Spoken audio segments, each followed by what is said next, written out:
आज हम लोग पढ़ेंगे संकुलन क्षमता। ठोस अवस्था में जो क्रिस्टल चालक होते हैं उनकी संकुलन क्षमता क्या होती है। तो सबसे पहले आपको संकुलन अवस्था क्षमता समझनी होगी कि क्या होता है ना। तो कोई भी जो क्रिस्टल चालक है वो अवयवी कणों से मिलकर बना होता है। तो कितना आयतन चालक का या एक कोशिका का कितना आयतन कणों से भरा हुआ है वो उसकी संकुलन क्षमता कहलाता है। तो यहाँ पर जैसे हमने यहाँ पर दिया हुआ है कि क्रिस्टल जालक में अवयवी कण किससे मिलकर बना होता है, परमाणुओं से, अणुओं से अथवा आयनों से, कि किसी भी प्रकार से संकुलित होने का मतलब है वहाँ पर इकट्ठा होने पर रिक्तियों के रूप में कुछ स्थान सर्वदा खाली रहता है। तो इस आधार पर हम इसकी परिभाषा दे सकते हैं कि संकुलन क्षमता कुल उपलब्ध स्थान का वह प्रतिशत है जो कणों द्वारा भरा होता है। तो बिल्कुल क्लियर होना चाहिए कि जो संकुलन क्षमता है आपके पास जो भी स्थान है कोशिका में उसका कितना स्थान कणों के द्वारा भरा होता है और उसका जो हम प्रतिशत निकालते हैं वही उसकी संकुलन क्षमता कहलाता है। एक और हम परिभाषा दे सकते हैं कि क्रिस्टल जालक में अवयवी कण क्रिस्टल जालक के कुल आयतन का जितना भाग घेरते हैं उसे हम संकुलन क्षमता कहते हैं। ठीक है ना। तो अब हम संकुलन क्षमता का हमको परिकलन करना है। तो संकुलन क्षमता का एक सूत्र होता है, तो वो सूत्र आपको याद करना है बेटा कि संकुलन क्षमता बराबर होता है अवयवी कणों का आयतन बटे एकक कोशिका का आयतन गुणित 100। यानी ये हमारे पास एक सूत्र है। इस सूत्र के आधार पर हम लोग क्या कर सकते हैं, संकुलन क्षमता का प्रतिशत ज्ञात कर सकते हैं। तो अभी हमने सूत्र बताया था कि अवयवी कणों का आयतन। तो बेटा देखो अवयवी कणों का जो आयतन बराबर होता है अवयवी कणों की संख्या गुणित एक कण का आयतन। यानी अगर हम इतना देखें तो ये अवयवी कण का आयतन हो जाता है, अवयवी कणों की संख्या गुणित एक कण का आयतन बटे एकक कोशिका का आयतन गुणित 100। अगर हम अवयवी कणों की संख्या को काय से निरूपित करते हैं, z से, है ना।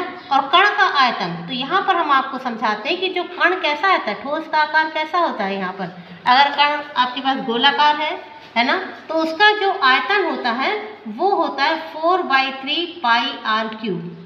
क्यों? और यहाँ से यहाँ तक की त्रिज्या कितनी होती है, r होती है। ठीक है। तो जो कण का आयतन हो जाएगा वो कितना हो गया, 4/3 पाई r क्यूब हो गया और बटे एक कोशिका का आयतन। तो एक कोशिका का आयतन हमको कैसे निकालना है, यहाँ पर हम चित्र में आपको बता देते हैं कि आपके पास ये जब घनीय कोशिका हम लोग यहाँ पर ले रहे हैं तो घनीय कोशिका में उसकी जो भुजा है या बिमा है ना, इसका ये a। और आपको मालूम है कि किसी भी अगर कोशिका का हम आयतन लेते हैं तो किसके बराबर होता है, उसकी लंबाइयों के क्यूब के बराबर होता है। तो यहाँ पर कितना हो गया, a का क्यूब। अब हम लोग संकुलन क्षमता देखेंगे एसएससी में। एसएससी का मतलब होता है साधारण घनीय कोशिका।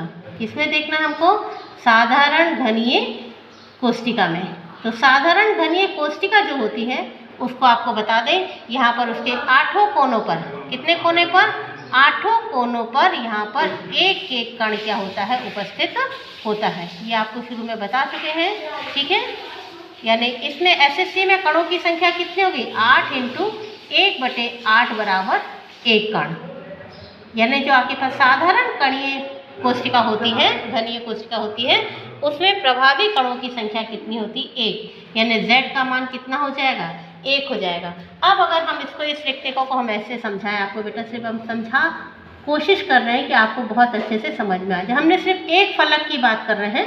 तो देखिए ये कोने हैं आपके पास, है ना, ये कोने वाला कण हो गया, ये कोने वाला कण हो गया, ये कोने वाला कण हो गया, ये कोने वाला कण हो गया। ये रिक्त स्थान है, ये वाला यहाँ पर कौन सा स्थान हो गया, रिक्त स्थान हो गया। तो अब देखेंगे अगर हम इस गोले की त्रिज्या देखते हैं तो यहाँ से यहाँ तक का मान कितना है, r है, और यहाँ से यहाँ तक का भी मान कितना है, r है, और यहाँ से टोटल यहाँ तक का मान किसके बराबर होता है, a के बराबर होता है। यानी हमको यहाँ पर एक रिलेशन मिल रही है कि a बराबर कितना होता है, 2r। a बराबर कितना होता है, 2r होता है। ठीक है। तो अगर हम लोग यहाँ पर एक और चीज़ और एलोबरेट हम कर सकते हैं इसको। अगर हमने ये दो गोले ऐसे बना लिए आपके, है ना, ये हमने पूरे दो गोले बना ली। ठीक है। ये केंद्र है यहाँ पर, तो यहाँ से यहाँ तक की त्रिज्या कितनी हुई, r, और यहाँ से यहाँ तक की त्रिज्या कितनी हुई, r, और यहाँ से यहाँ तक की दूरी कितनी हो गई a। तो इससे भी हमको समझ में आ जा रहा है कि a बराबर कितना होता है 2r, यानी जो भुजा की लंबाई है वो किसके बराबर हो जाती है, त्रिज्या गुणित 2 के बराबर होती है। ठीक है, ये तो ये a और r के बीच का क्या है, रिलेशन है। अब अगर हम इन सारी चीज़ों को इस सूत्र में रखते हैं, संकुलन क्षमता वाले सूत्र में रखते हैं, तो देखिए अब हमारे पास यहाँ पर है संकुलन क्षमता, हमने शॉर्ट में लिख दे रहे हैं संकुलन क्षमता बराबर z का मान साधारण घनीय कोशिका के लिए कितना निकला, 1 निकला। उसका आयतन यहाँ पर कितना है 4/3 पाई r क्यूब, ठीक है, बटे।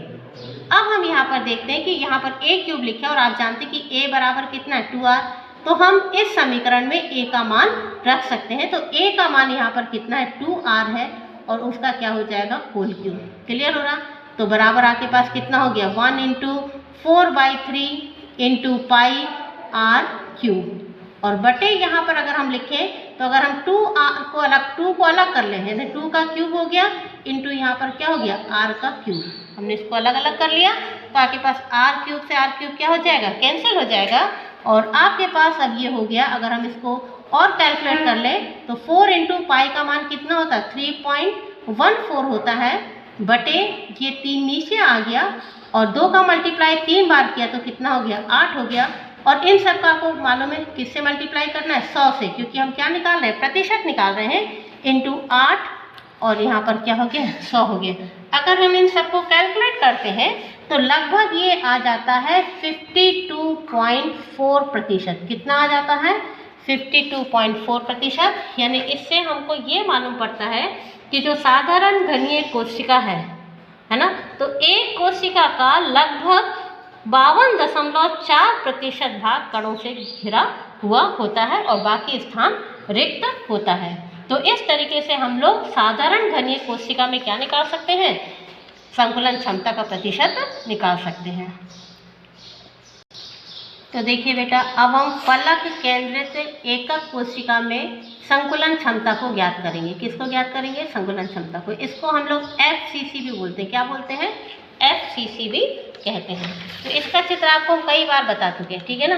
FCC का चित्र क्या है, कई बार बता चुके हैं। इसमें फिर भी हम फिर से बता देंगे आपको कि ये FCC क्या होता है कि 8 कोनों पर तो परमाणु होते हैं, है ना। अब याद हो गया होगा मेरे ख्याल से, अगर आप कायदे से पढ़ रहे होंगे तो बिल्कुल याद हो गया होगा। 8 कोनों पर तो परमाणु हैं ही, साथ ही प्रत्येक फलक पर भी एक एक परमाणु उपस्थित होता है ना। और अगर हम यहाँ पर प्रभावी कणों की संख्या निकालें, किसकी निकालें, प्रभावी कणों की अगर हम यहाँ पर संख्या निकालते हैं तो आपको पिछले पाठ में बता चुके हैं। तो 1 × 1/8 बराबर 1, और 6 फलक हैं और 6 फलक जो होते हैं वो अन्य 2 कोशिकाओं के साथ सहभाजित होता है, यानी यहाँ पर 3 हो गया, यानी टोटल प्रभावी कणों की संख्या कितनी हो जाती है, 4 हो जाती है, ठीक है। अब अगर हमको संकुलन क्षमता निकालना तो सिर्फ हम इसका एक फलक की बात कर रहे हैं बेटा, है ना। अगर हमने इस एक फलक को यहाँ पर हमने बाहर किया, ठीक है, ये हम एक फलक को बाहर कर रहे हैं, ठीक है। ये वाला फलक को हमने इसको निकाला यहाँ पर, तो आपको और समझने में सुविधा हो जाएगी। तो देखिए, इस एक फलक में केंद्र में एक परमाणु है और एक ऊपर कण है और एक नीचे कण है। तो देखिए, हमने ये यहाँ पर बीच वाला फलक पे कण बनाया और फिर यहाँ पर आपके पास दूसरा वाला बराबर नहीं बना है, लेकिन फिर भी कोशिश करेंगे कि आप समझ जाएं, ठीक है। ये जो है ये इस तरीके से, ठीक है। तो अगर हम देखें यहाँ पर, यहाँ से लेकर यहाँ तक की लंबाई तो कितनी हो गई आपके पास a, ठीक है।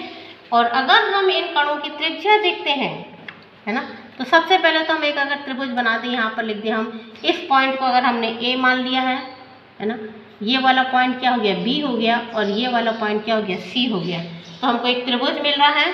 तो देखिए, अगर हमने यहाँ से यहाँ तक की त्रिज्या लेते हैं तो ये त्रिज्या कितनी हो गई r, और यहाँ पर अगर हम यहाँ से यहाँ तक की लेते हैं त्रिज्या तो ये r हो गई और ये r हो गई केंद्र से, यानी पूरा व्यास हो गया। और यहाँ से यहाँ तक की त्रिज्या भी कितनी हो गई r, यानी अगर हम लोग यहाँ पर देखें तो a बराबर क्या हो जा रहा था r plus R plus R plus R, यानी ए बराबर हमको यहाँ पर कितना मिल जा रहा था 4r। अगर अब हम यहाँ पर निकालते हैं कि अब हमको ये तो मालूम पड़ गया कि B से C तक की दूरी कितनी a है, A से C तक की दूरी भी कितनी है आपके पास a है। अब हमको यहाँ पर निकालना है कि A से B तक की दूरी कितनी है। तो अब यहाँ पर हम लोग त्रिभुज लेते हैं, तो त्रिभुज AB में ABC बराबर है ना, तो त्रिभुज हम लोग क्या लेते हैं ABC लेते हैं। तो त्रिभुज ABC में अगर हम इसका पाइथागोरस प्रमेय के अनुसार निकालें तो AB का स्क्वायर, ठीक है, तो AB का स्क्वायर क्या होता है BC का स्क्वायर प्लस AC का स्क्वायर, ठीक है।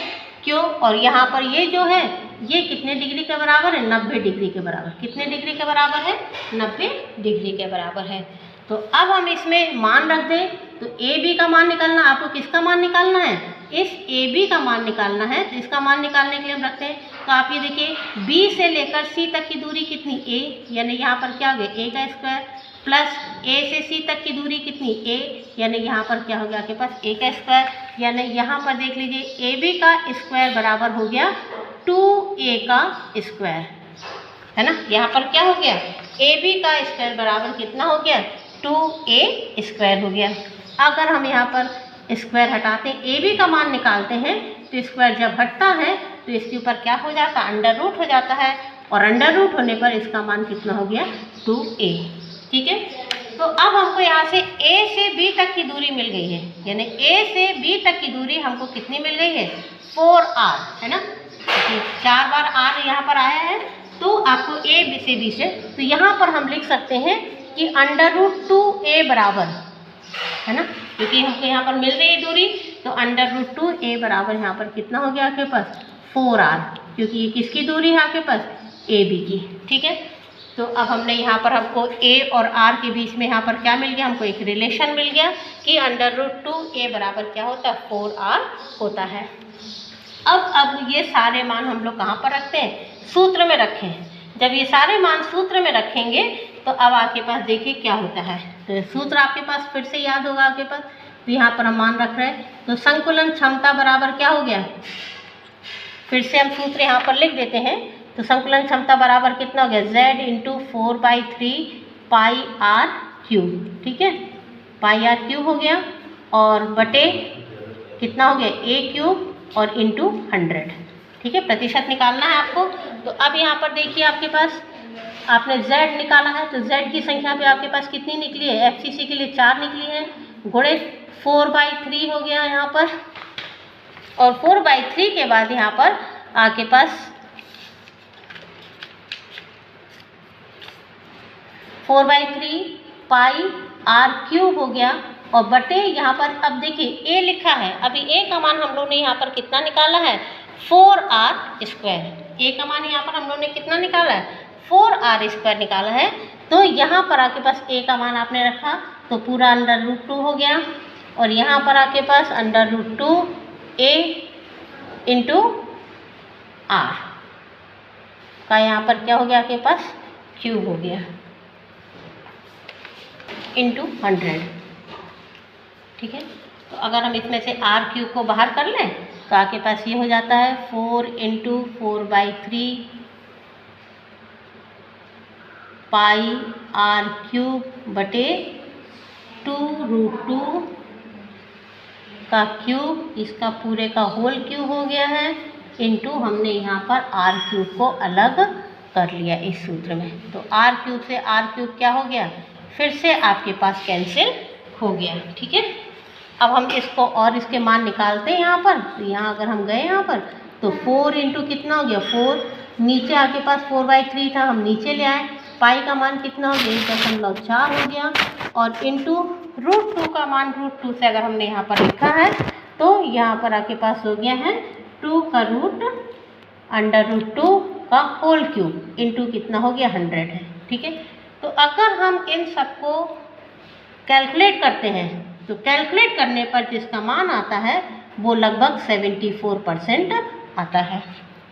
तो हम ये कह सकते हैं कि जो FCC होती है, तो FCC में टोटल जो प्रतिशत होता है फलक पर एक कोशिका में जो कणों का जो घेरा हुआ आयतन होता है वो लगभग 74% घेरा होता है और बाकी जो 26% आ रहा है वो रिक्त स्थान होता है। तो इस तरीके से हम फलक केंद्रित एकक कोशिका में क्या कर सकते हैं, उसके घेरे हुए आयतन की संकुलन क्षमता प्रतिशत में ज्ञात कर सकते हैं। तो एक बार फिर रिवाइज कर देते हैं बच्चों कि संकुलन क्षमता क्या होती है। तो संकुलन क्षमता किसी भी क्रिस्टल चालक में अणुओं, परमाणुओं या कणों के द्वारा घेरा गया आयतन का प्रतिशत ही संकुलन क्षमता कहलाता है। और संकुलन क्षमता का आपको सूत्र मालूम होना चाहिए। तो संकुलन क्षमता का सूत्र बराबर होता है परमाणुओं का कणों की संख्या या कणों का संख्या गुणित कण का आयतन बटे उस भुजा की लंबाई का क्यूब, है ना। उसका हमको कण के आयतन का वो क्या लेना है, आयतन लेना है, कोशिका का आयतन लेना है। तो किसके बराबर होता है, ए के क्यूब के बराबर। और चूंकि प्रतिशत निकालना है तो पूरे सूत्र को हम लोग 100 से क्या करते हैं, मल्टीप्लाई कर देते हैं। Thank you.